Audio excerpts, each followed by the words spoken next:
あの、一緒に楽しもうよ。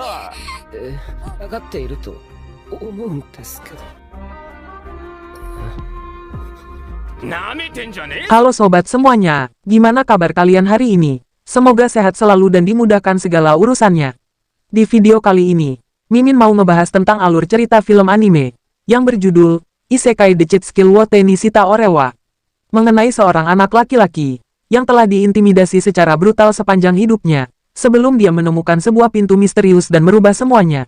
Tanpa berlama-lama langsung saja ke ceritanya. Tapi sebelum kita mulai, jangan lupa like, komen, dan subscribe, biar Mimin tetap semangat update tiap harinya, dan bisa terus menghibur teman-teman dan sobat semuanya.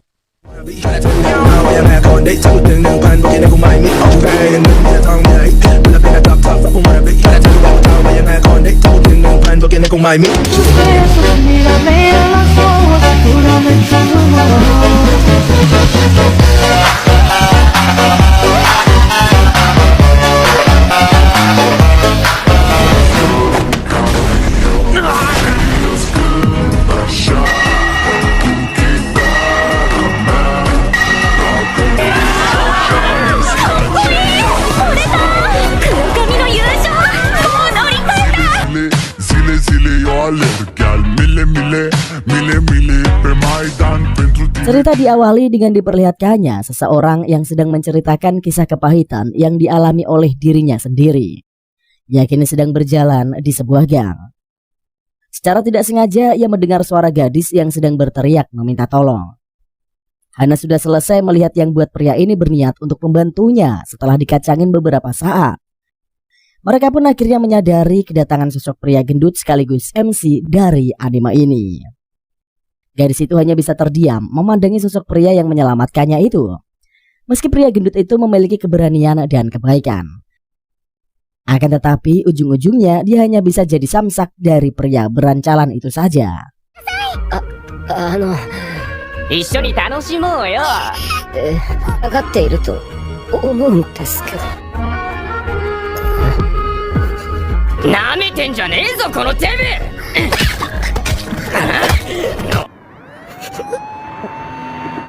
Ia dipukuli hingga terkapar dan tidak berdaya. Beruntungnya polisi datang dan membuat para berandalan tadi langsung bubar. Gadis yang sudah diselamatkan tadi nampak mencoba untuk mendatangi si gendut. Ia kemudian mencoba membantu si gendut yang menyelamatkannya itu. Namun pria itu merasa tidak memerlukan bantuannya dan langsung pergi begitu saja. Si gadis yang kawai itu hanya bisa mendatangi kepergian sang pahlawan yang telah menyelamatkan barusan. Oh ya coy, Mimin lupa ngenalin siapa si pria gendut sekaligus MC kita di anime ini, yang adalah Tenjo Yuya. Ya, kini dia sedang berjalan sambil mengingat ucapan dari kakeknya. Sedari kecil dirinya terus dibully habis-habisan. Bahkan tidak hanya di sekolah. Kedua orang tuanya pun juga membencinya. Kedua adiknya juga tidak menganggapnya sebagai manusia. Hanya karena mereka terlahir dengan good looking. Sang ibu bahkan akan sangat marah ketika pakaiannya dicampurkan dengan pakaian keluarganya. Ia tinggal di sana namun bagaikan orang asing. Di dunia ini dia hanya memiliki seseorang kakek yang nampak memperdulikannya. Bahkan sang kakek selalu mengajarinya tentang mereka yang harus bersikap baik kepada orang yang membutuhkan. Meski terkadang itu membutuhkan keberanian yang lebih untuk melakukannya. Setibanya di depan rumah, Yuya mendapati pintu rumahnya yang bertuliskan kata-kata kasar dan hinaan. Dirinya juga tahu tampang buruknya itu memang dirasa telah mengganggu orang-orang di sekitarnya. Ketika Yuya sedang rebahan dan meratapi nasibnya, dirinya teringat pesan dari sang kakek yang menyuruhnya untuk tidak menyerah apapun keadaannya. Kakeknya selalu mengajarkan bahwa dengan memberikan kebaikan kepada orang lain, maka kebahagiaan akan datang dengan sendirinya. Akan tetapi setelah kakeknya meninggal, Yuya hanya bisa menangis kepergian kakeknya. Parahnya lagi, setelah kakeknya wafat, kedua orang tuanya juga hendak merebut harta warisan berupa rumah dari kakeknya untuk Yuya. Sang kakek yang sudah memprediksikan ini, untungnya dia sudah mengatur semua secara terperinci. Hal itu membuat kedua orang tua Yuya akhirnya pergi mentelantarkannya sendirian. Demi bisa menyambung hidup sebagai solo player, Yuya harus bekerja paruh waktu setiap hari. Scene lalu berganti dengan diperlihatkannya upacara kelulusan SMP-nya. Bukannya senang dan bahagia, Yuya malah mendapati cacian dan bulian yang mengharuskannya kabur dari sana. Namun dirinya malah kembali dibully oleh para preman di sekolahannya itu. Di tengah itu semua, kedua adiknya malah nampak bahagia melihat sang kakak yang dibully tanpa henti oleh orang-orang. Karena kejadian tadi, Yuya jadi terlambat bekerja paruh waktu dan membuatnya dipecat dari sana. Ternyata Yuya setiap hari hanya bisa makan segelas cup ramen untuk makan malamnya. Rasa kesedihan nampak terlihat dari raut wajahnya itu. Di sana ia sangat bercermin, kesedihan yang tidak terbendung pun membuatnya menangis. Ia bahkan melampiaskan ke cermin yang ada di hadapannya itu. Hal itu membuat tangannya sampai berdarah.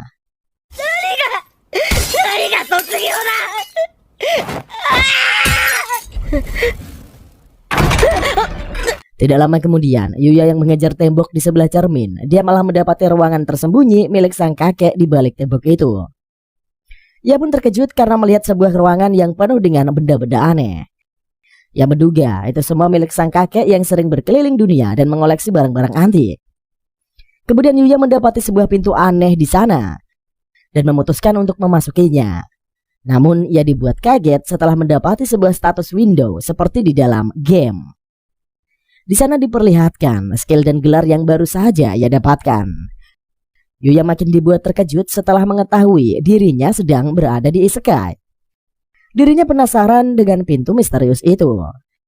Ia pun kemudian diberikan penjelasan lewat skill penilaian miliknya. Yang mana pintu itu adalah penghubung antara bumi dan dunia isekai. Tidak hanya itu, bahkan window itu juga memberikan penjelasan tentang gelar dan skillnya. Akhirnya diketahuilah kalau Yuya ini memiliki skill konferensi uang. Ia merasa itu seperti di dalam game. Singkat cerita, setelah cukup memahami sistem window isekainya itu, akhirnya ia percaya bahwa dirinya telah berada di isekai. Karena dirinya merasakan vibes yang sangat berbeda dari dunianya sebelumnya. Dirinya kemudian mendapati selembar kertas yang berada di atas meja. Meski awalnya Yuya tidak bisa membacanya, namun karena diri mereka memiliki skill translate, dirinya jadi bisa membaca isi surat itu dan rupanya surat itu adalah surat warisan buat siapapun yang menemukan tempat itu. Maka orang tersebut akan mendapatkan seluruh benda miliknya. Dengan kata lain, Yuya telah mewarisi semua aset yang telah dimiliki orang tersebut. Bahkan hebatnya, setelah tempat itu diwarisi olehnya, takkan ada seorang pun yang bisa masuk ke dalam wilayah itu tanpa seizin pemiliknya. Setelah itu Yuya terlihat mengambil sebuah pedang hitam pekat.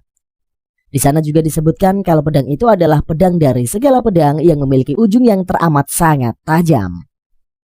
Yuya kemudian memberanikan diri untuk keluar rumah. Lagi-lagi dia dibuat kagum dengan seluruh kawasan yang ada di sekitar rumahnya. Di sana bukan ada pagar pembatas yang merupakan properti pemilik rumah. Mengetahui hal tersebut, Yuya memanfaatkannya untuk mencoba pedangnya itu. Hanya dengan sekali ayunan pedang secara sembarangan, ia telah mendapatkan sebuah skill berpedang. Setelah memahami konsep mendapatkan skill di sana, Yuya pun mencoba untuk senjata yang lainnya. Setelah puas dengan semua senjata itu, Yuya lagi-lagi dibuat terkejut karena dirinya telah mendapatkan skill bela diri dan telah mencapai puncak semua jenis seni bertempur. Saat ia sedang memasukkan semua senjatanya tadi ke dalam item boxnya, secara tiba-tiba ada yang mencoba untuk menerobos propertinya. Meski begitu, Yuya tetap dibuat ketakutan karena itu adalah seekor Bloody Ogre berlevel 300. Setelah cukup lama, ia memberanikan diri untuk mencoba melemparkan tombak miliknya. Setelah mengambil kuda-kuda untuk melemparnya, kemudian dengan sekali lemparan tombaknya, ia langsung mampu menembus Bloody Ogre dengan level tertinggi seperti itu. Ia merasa syok setelah mengalahkan seekor monster tadi. Kemudian dia mencoba untuk mendatangi jasad Bloody Ogre itu. Hal itu karena dia melihat Bloody Ogre tadi berubah menjadi cahaya putih kemerahan. Bahkan secara bersamaan dengan itu, level dan juga status Yuya tadinya hanya bernilai 1 poin, kini memiliki level 100. Bahkan BP-nya kini sudah mencapai 10.000 poin. Setelahnya Yuya yang mendapati beberapa item dari monster tadi, mulai dari material mentah hingga beberapa perlengkapan dengan nama dan status overpower di dalamnya. Setelah selesai dengan semua urusan itu, Yuya sudah merasa capek dan berniat untuk kembali. Namun sebelum kembali, skill convertnya aktif dan meminta persetujuan. Setelah disetujui, kemudian muncullah uang sebesar 15 juta yen secara tiba-tiba. Setelah tertidur, sekujur tubuhnya merasakan sakit yang sangat besar. Akan tetapi kita semua dibuat terkejut karena Yuya si anak gendut tadi berubah menjadi cowok roti sobek. Tidak hanya Yuya sendiri yang juga merasakan keanehan karena tubuhnya yang dirasa sangat ramping hanya dalam satu malam saja. Namun Yuya tidak bisa bercermin karena cerminnya itu telah ia pecahkan sebelumnya. Karena semua pakaiannya tidak ada yang pas. Yuya memutuskan untuk memakai pakaian dari sang pemilik sebelumnya yang bernama Mahardika, yang mendapati banyak tanaman overpower di sana. Tanaman herbal pemulihan total di mana tubuh yang terpotong sekalipun bisa beregenerasi jika mengkonsumsi tanaman itu. Tidak hanya tanaman herbal, ada juga tanaman tomat yang bisa meningkatkan daya serang dan juga ada absolut yang bisa meningkatkan defense. Ada juga daikon kearifan yang bisa meningkatkan intelligence dan kentang yang bisa meningkatkan kelincahan. Beberapa saat kemudian, Yuya yang mulai terbiasa dengan semua monster di sana, ia dapat dengan mudahnya membunuh seekor monster berlevel tinggi. Lagi-lagi Yuya memperoleh drop item. Bahkan monster itu telah menjatuhkan sebuah kalung yang merupakan item langka. Setelah memakai item langka yang bernama kalung bulan hitam, Yuya pun mendapatkan skill deteksi secara instan. Setelah itu Yuya memutuskan untuk membeli seragam sekolah yang baru. Berkat dunia itulah, rasa takut Yuya di sekolah menjadi jauh lebih daripada sebelumnya.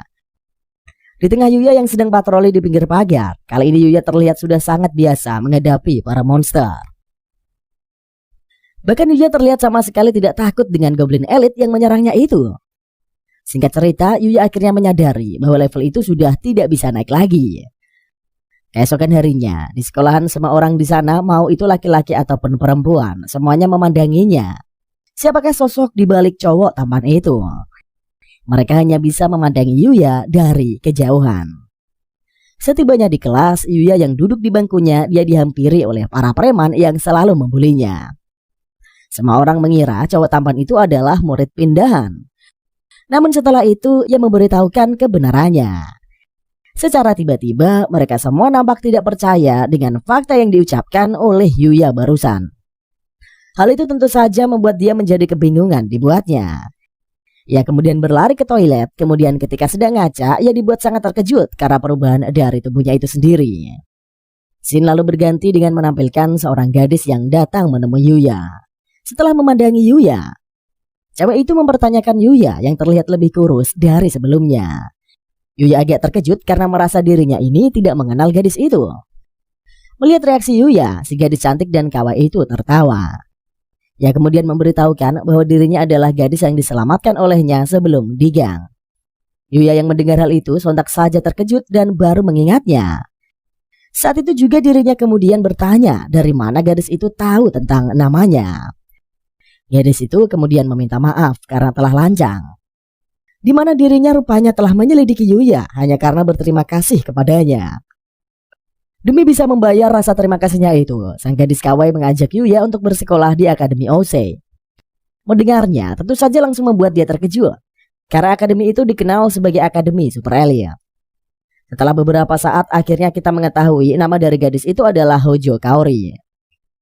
Dirinya adalah dewan siswa sekaligus putri dari kepala sekolah akademi itu. Pelayannya juga memberitahukan ayah Kaori yang langsung berniat mengundangnya masuk ke akademinya. Setelah mendengar putrinya yang diselamatkan oleh Yuya, mendengar yang membuat ia merasa tidak pantas karena prestasi yang ia miliki dirasa kurang. Kemudian, kedua adik laknatnya Yuya malah seenak jidatnya menawarkan diri untuk menggantikan Yuya di sana. Kaori merasa tidak senang dan langsung menolak mereka. Hal itu membuat mereka terdiam dan ternyata Kaori juga yang telah menyelidiki perilaku mereka yang hanya berdua, yang seringkali membuli Yuya. Mengetahui alasan dari Yuya, Kaori kemudian menanggapi ucapan Yuya soal pantas atau tidaknya dirinya. Karena akademi ini lebih menghargai nilai kemanusiaan dari para prestasi. Setelah cukup banyak obrolan, pelayan Kaori menyarankannya supaya mengajak Yuya ke akademi langsung. Kedua adik laknatnya yang tertunduk lemas tadi bukannya menyesali apa yang telah mereka perbuat. Ucapan Kaori tadi malah buat kedua anak laknat ini merasa dendam kepadanya.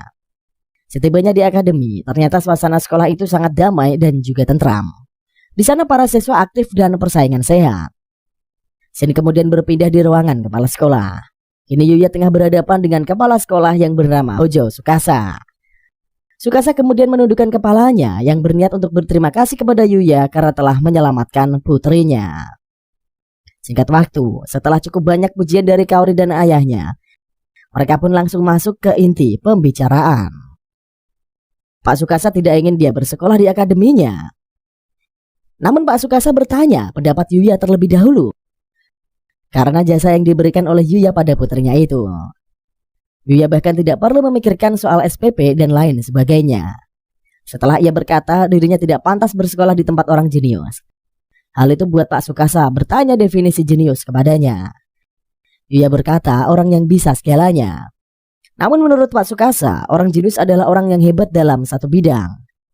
Ia dapat menyelesaikan semuanya dalam waktu singkat. Di mana tanpa kelebihan itu, orang jenius dirasa sama saja seperti kebanyakan orang biasa. Setelah cukup banyak obrolan, Yuya dibuat terkejut dengan ucapan Pak Tsukasa yang berkata generasi muda seperti ia sepintas teringat akan kakeknya, yang juga sering memberinya motivasi. Yuya harus mencoba berbagai macam hal dan bersenang-senang. Pak Tsukasa juga menasihati Yuya untuk menghadapi dirinya sendiri secara perlahan. Pak Tsukasa juga saat ini menyarankannya supaya Yuya mengambil trial 1 hari. Tidak berselang lama, datanglah orang yang mengetuk pintu. Ternyata itu adalah Bu Sawada. Bu gurunya juga nampak sangat cantik dan energik. Pak Tsukasa kemudian memberitahukan kepada Yuya akan mengikuti pelajaran di kelasnya. Bu Sawada adalah orang yang cukup berpengaruh dalam dunia sains, sekaligus guru yang sangat populer di kalangan para siswa. Singkat waktu meski merasa sangat gugup, namun karena ucapan Pak Tsukasa tadi, Yuya akhirnya memberanikan diri untuk masuk ke dalam kelas. Setelah memperkenalkan diri, karena tidak ada tanggapan dari semua murid, hal itu membuat Yuya mengira semua orang tidak menyukainya. Saking gugupnya Yuya yang merasa dirinya akan menangis dan negative thinking. Akan tetapi ternyata ia salah besar. Karena semua murid merasa kalau Yuya ini sangat ganteng. Bu Sawada langsung meminta Yuya untuk segera duduk. Setelah itu karena pelajaran dimulai dengan membuka buku, hal itu membuat Sawada Sensei meminta gadis bernama Yudo untuk berbagi buku dengan Yuya. Yuya tidak pernah menjalani kehidupan seperti itu, membuat dirinya merasa sangat bahagia saat ini. Di jam istirahat, teman-teman kelasnya membuatnya gugup. Namun tidak lama berselang, seseorang siswa datang dan menenangkan semua temannya itu. Karena takut akan mengganggu kenyamanan Yuya. Nama dari siswa itu adalah Iganashi Ryo. Ryo kemudian mengajak Yuya untuk pergi ke kafetaria bersamanya. Setibanya di sana, Yuya dibuat terkejut karena semua makanan di sana hanya dihargai seharga 1 koin saja. Setelah memesan menu makan siang, seorang siswa lain bernama Shingo nampak mengajak Yuya dan juga Ryo untuk makan bersama dengannya. Mendengar obrolan Ryo dan Shingo, hal itu membuat ia terkejut. Karena mereka berdua yang sangat baik kepadanya. Yuya mengira semua tatapan itu karena seragam yang berbeda. Namun Ryo memberitahukan itu karena wajah Yuya yang dirasa sangat tampan oleh mereka. Singkat cerita, setelah melalui trial 1 hari bersekolah di Akademi Osei, rasa bahagia dengan semua hal yang baru saja ia alami dan semua murid yang terlihat sangat senang. Ditambah Yuya yang berkata dalam hati bahwa semua orang di sana telah memperlakukannya seperti manusia. Pak Tsukasa kemudian menanyakan pendapat Yuya tentang sekolahnya Yuya itu. Namun karena masih ragu, hal itu membuat Pak Tsukasa mencoba meyakinkan bahwa Yuya dirasa sangat pantas untuk bersekolah di sana. Setelah selesai dengan Pak Kepala Sekolah, ternyata Yuya telah ditunggu oleh Kaori. Ia sangat lega dan juga bahagia karena Yuya memberitahukan dirinya yang sudah memutuskan untuk bersekolah di sana. Setelah itu Yuya mengajaknya untuk jalan-jalan dengan temannya di sana. Namun ternyata Kaori sangat jarang menghabiskan waktu dengan temannya. Karena kebanyakan teman-teman itu sungkan terhadapnya. Karena latar belakang keluarganya dan juga karena dirinya itu adalah seorang putri kepala sekolah mereka. Yuya mengganti topiknya dengan mengajak Kaori untuk makan kripes bersama. Ketika mereka sedang menikmati kripes bersama, beberapa orang mulai melirik ke arah mereka berdua. Kaori merasa bahagia hanya karena makan kripes bersama Yuya. Namun Yuya malah ingin mencicipi semua menu kripes di sana. Akan tetapi Yuya takut jika dirinya akan kembali gendut karena kebanyakan makan. Yuya pun kemudian bertanya cara Kaori yang bisa langsung menyadari dirinya. Karena penampilannya yang dirasa cukup berubah. Dengan santuinya, Kaori memberitahukan dirinya langsung mengetahui kalau itu adalah Yuya hanya dari tatapan matanya saja. Di mana Kaori menganggap tatapan mata Yuya dirasa sangat tulus dan sangat baik baginya. Namun tiba-tiba Kaori ngambek. Karena meski mereka sudah cukup dekat, Yuya masih memanggilnya dengan nama keluarganya.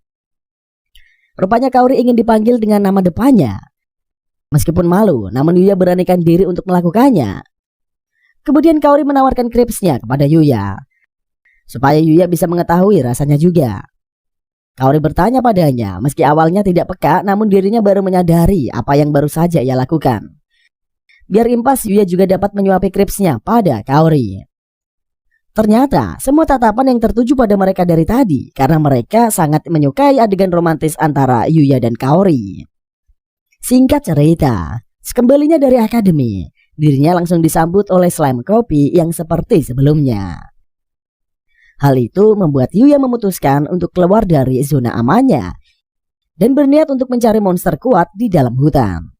Namun, baru saja mengalahkan kaki di luar, Yuya langsung mendengar suara teriakan dari banyak orang. Hal itu sontak saja membuatnya auto menyiapkan tombaknya dan bergegas menuju sumber suara. Ternyata benar saja, Yuya mendapatkan cukup banyak mayat di sekitar sana. Bahkan terlihat ada goblin yang hendak menyerang seorang gadis. Rupanya goblin itu berlevel 200. Tidak bisa membiarkan seorang gadis terluka lebih parah. Ia pun berniat menghabisi monster tersebut. Mengira semua sudah beres, dirinya pun terkejut karena terdapat banyak manusia diisekai. Gadis itu kemudian memperingati Yuya karena ternyata Yuya kurang pengalaman. Hal itu membuat dia agak kewalahan. Namun dirinya masih belum menyerah dan merasa masih punya keunggulan dirinya. Kemudian Yuya melesat maju untuk membasmi goblin general itu. Akhirnya Yuya berhasil memenangkan adu mekanik yang cukup sengit itu. Yuya kemudian menghampiri gadis yang terlihat seperti tuan putri tersebut. Namun karena sudah tidak kuat lagi, gadis itu pun auto pingsan. Ternyata ada banyak sekali orang yang mencari keberadaan putri itu. Diketahui kalau putri itu bernama Putri Lexia. Mendengar banyak orang yang mendekat, hal itu membuat dia menggunakan skill animasi yang dapat menyamarkan dirinya selayaknya bunglon. Pada akhirnya, Putri Lexia berhasil diselamatkan oleh regu penyelamat mereka. Dan ceritanya pun usai sampai di sini cuy. Kita bahas ke bagian penutup biar tambah afdol lah. Tapi gimana menurut kalian, apakah kalian suka dengan anime ini cuy? Coba tuliskan aja pendapat kalian di kolom komentar. Kalau kalian suka, Mimin bakalan melanjutkan alur ceritanya nih. Tapi karena anime ini ongoing yang keluarnya seminggu sekali, mohon bersabar dan pantau terus channel Mimin yang satu ini. By the way, terima kasih buat kalian semua yang telah menyaksikan video ini sedari awal sampai akhir. Jangan lupa untuk di like, comment, dan subscribe, share juga ke teman-teman kalian. Biar Mimin tambah semangat lagi untuk membahas alur cerita yang satu ini untuk kalian semua setiap harinya. Tentunya dengan durasi yang mantap punya.